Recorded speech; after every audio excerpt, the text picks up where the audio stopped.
Hey, Matt Orton is now joining us to take some questions on what he's seeing in the global markets. He's U.S. market strategist and chief market strategist at Raymond James Investment. Matt, good to have you with us here. Thank you very much. Have the U.S. markets, in your opinion, made a bit of a trading bottom with last night's bounce? I mean, the Nasdaq lost a little over 10% from its recent highs. What's your sense? Yeah, good morning, Prashant. Always good to see you. And I think the U.S. markets are oversold. Bonds are oversold. The U.S. dollar is overbought. So the price action today was definitely encouraging. And I think it's backed up by the incremental economic data that continues to come in. I mean, we've got the first read of PCE quarter over quarter. It stayed flat at 3.7%. But most importantly, you're seeing the jobs market hold up.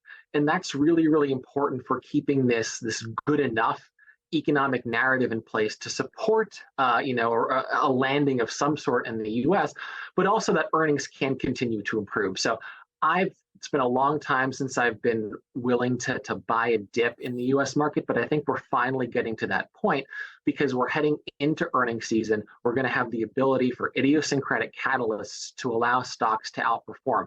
But what I've really been talking to clients a lot about is that you want to be opportunistic in specific parts of the market. And, we've talked about this before. Real rates are a challenge in the US and really global markets overall because it reflects the real cost of capital to make investments. And so you want to lean into quality across the US, across the entire world. So strength of balance sheets, you want to own profitability, you want to own free cash flow. And there's a lot of companies that have sold off a lot over the past month and really haven't performed well at all this year if you weren't part of that Magnificent Seven. So there's a lot of opportunities to be looking for and trying to get leverage to quality and good earnings momentum.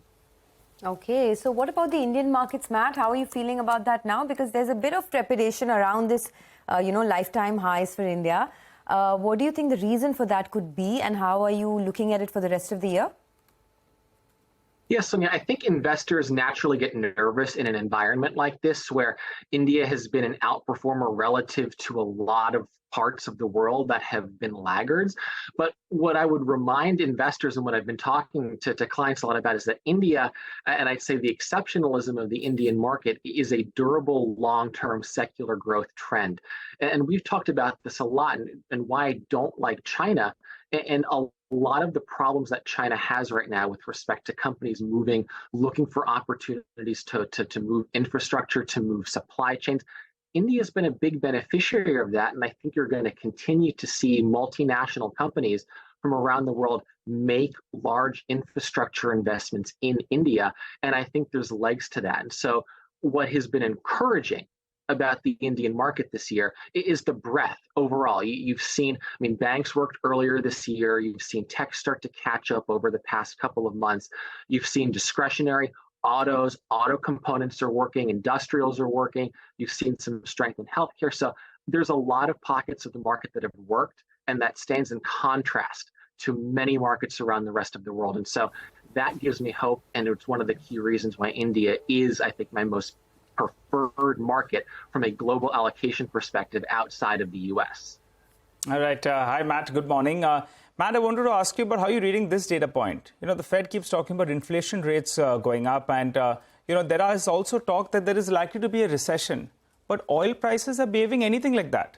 Oil prices, they are behaving like demand is very, very strong. And oil is a big factor for the Indian markets. How are you reading that data point?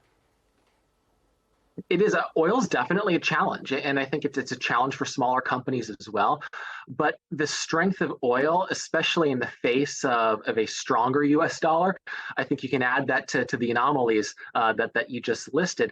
But I think it's a reflection that investors are coming around to the notion that a hard landing isn't a foregone conclusion, that there is a landing path for the U.S. economy and for other economies around the world.